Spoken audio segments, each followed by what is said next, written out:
termina la Primera Guerra Mundial y el Imperio Otomano desaparece, se destroza.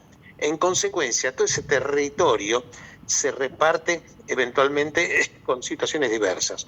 Uno de los pueblos que quería tener su territorio eran los kurdos, y se les prometió en el año 1920, en Francia, en el Tratado de Sèvres, de ahí la localidad, se les prometió que iban a tener oportunamente su territorio, que se llamaría Kurdistán. Muy bien. Pero ¿qué pasaba?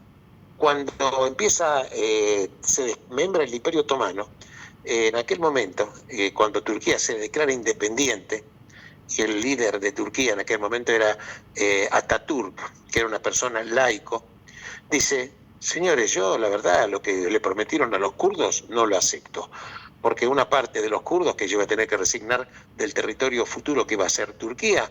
Entonces, en el año 1923, 3 años después de Sèvres, en Lausana, Suiza, anulan 3 años después la promesa que le habían hecho a los kurdos para tener el Kurdistán. Y los kurdos, entonces, ese pueblo queda deseando su territorio que les fue prometido y que finalmente les fue arrebatado. Esos están boyando. Una parte de los kurdos, por supuesto, están en Turquía, que tiene un enfrentamiento total con Erdogan. Cuando él puede, los masacra, los mata y demás. Y otra parte también están, por supuesto, en Siria.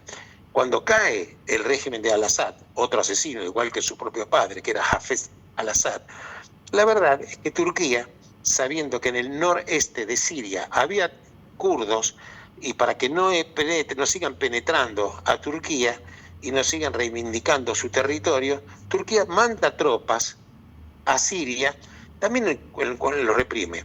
Ahora bien, el mandamás hoy de Siria que sucedió a Al-Assad, que es Saraa, que en realidad se nombra con el nombre de guerra al-Jolani, está en contubernio con Turquía.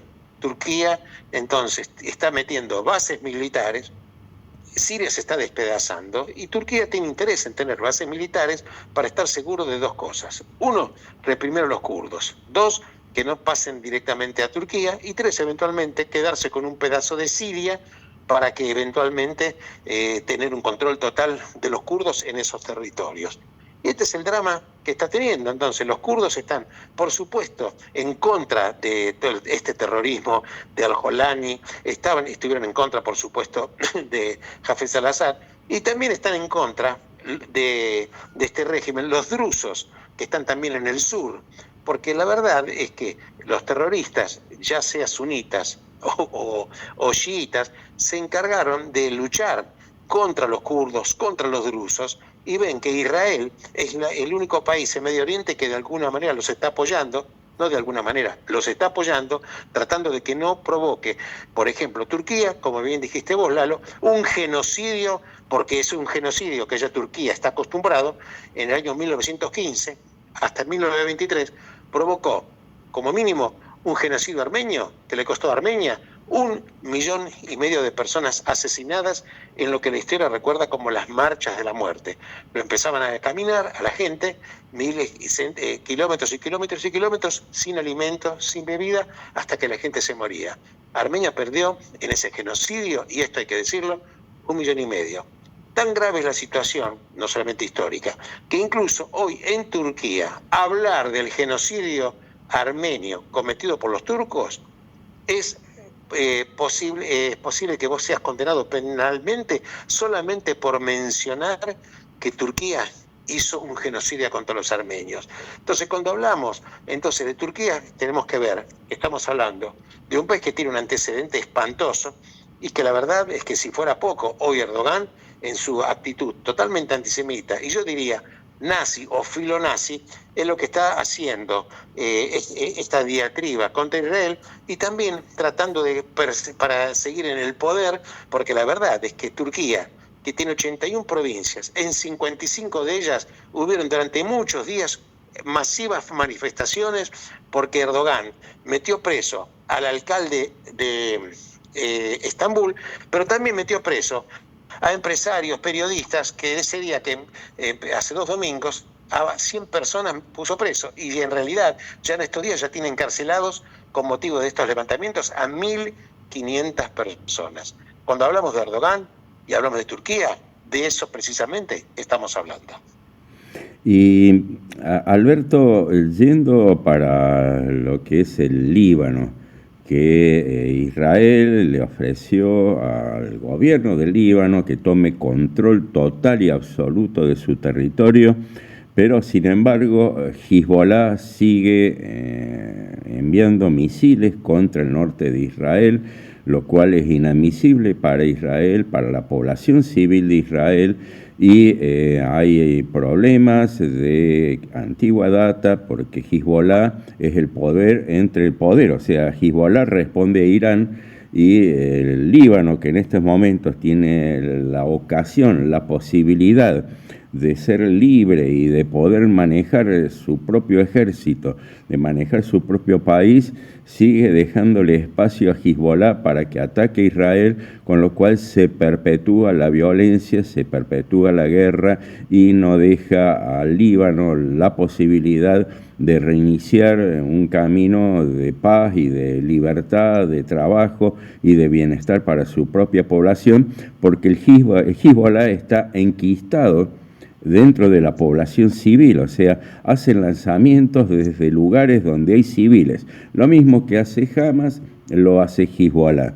Entonces la población libanesa es la perjudicada en esto que tiene que ver con el movimiento terrorista Hezbollah.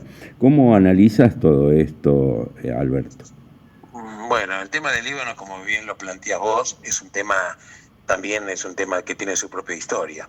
Hay que decir a la gente que en su momento el Líbano era lo que se denominaba, era parte de lo que era lo que había quedado bajo el control de Francia cuando termina el Imperio Otomano, y luego fue lo que se denominaba la Suiza de Medio Oriente, un país con un desarrollo importante, un sistema bancario y financiero fenomenal, increíble. Luego empiezan las luchas y el Líbano quedó destrozado.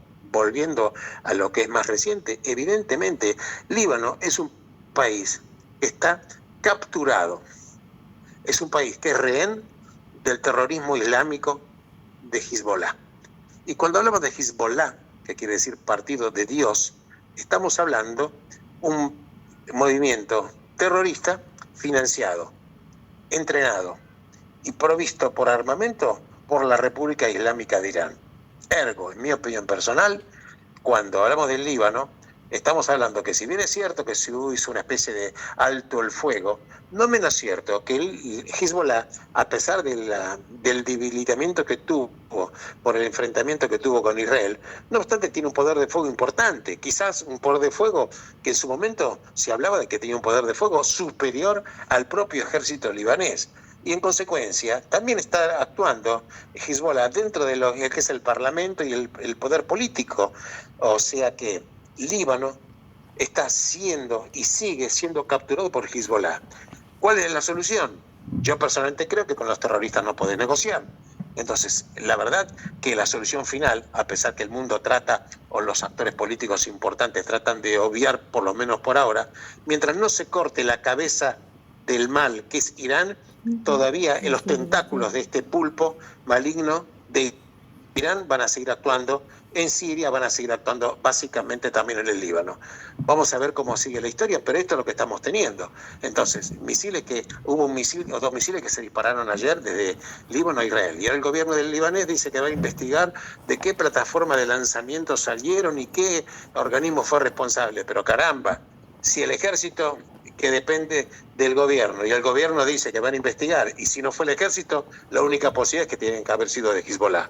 No hay otra posibilidad, Lalo. Esta es la verdad. Sí, una cosita que quizás sería importante también para la gente que no conoce en profundidad la política exterior o lo que es la historia, es que el Líbano nunca fue reconocido por parte de Siria, porque cuando se desmembra el Imperio Otomano, luego de la Primera Guerra Mundial, Siria era una provincia del Imperio Otomano y el Líbano era parte de esa gran Siria, como se la llamaba. O sea que también fue un desmembramiento que hicieron los franceses, creando un país que se llamó Líbano y que mientras estuvo de la mano de Francia tuvo ese crecimiento, ese esplendor. Pero según muchos estudios dicen de que Siria por mucho tiempo no tuvo ni siquiera una embajada o un consulado dentro del Líbano, porque no lo reconocía, dado el desnivel que había en crecimiento entre Siria, que siempre fue un país relativamente pobre, y el Líbano, que fue un país relativamente rico.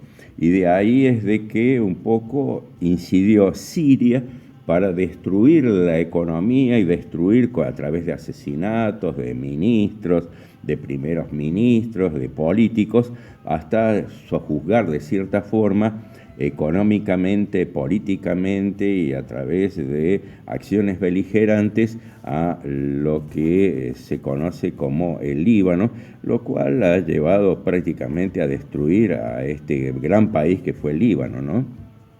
Es correcto, hay que recordar que cuando hablamos de Siria, si bien es cierto que fue desalojado del poder el hijo, que era Bashar al-Assad, pero el padre, Hafez al-Assad, estuvo en la dictadura que entre el padre y el hijo, Siria, tuvieron dictadores asesinos, porque estamos hablando de asesinos, durante 50 años. Si vos sumas la cadencia en la cual se perpetuó el partido Ba'ath, que se llamaba el Partido Socialista, que fue encabezado Siria por el padre y luego por Bashar al-Assad, tuvieron asesinos y dictadores durante 50 años. Entonces lo que vos planteás, que es totalmente cierto, hay que entender esta impronta.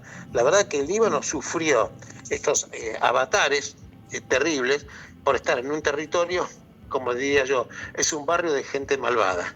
Y la verdad que el Líbano, que otrora fue, cuando se termina el Imperio Otomano, un país que tenía su cultura, que lo sigue teniendo, que tenía su desarrollo económico, que lo tenía, que era una plaza financiera, es más, se lo llamaba la Suiza del Medio Oriente.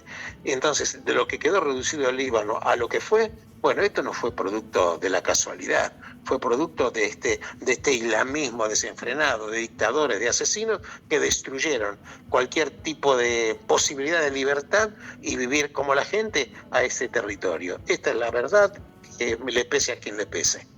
Alberto, no tenemos más tiempo, te agradecemos muchísimo, es siempre muy interesante tener tu opinión y poder compartir ideas, conocimientos para que la gente conozca y que cada uno tome su propia interpretación de lo que ocurre, porque bueno, para todas estas cosas no hay una verdad absoluta, hay distintas posiciones, se respetan a todas y esta es una para poder intercambiar ideas. Te agradecemos muchísimo, Alberto, un fuerte, fuerte abrazo. Hag Pesach Sameach, ya falta poquito para la celebración de Pesach, así que te vamos saludando. Será hasta cualquier ocasión. Muchísimas gracias. Hag Pesach Sameach y Shavuot para toda la audiencia.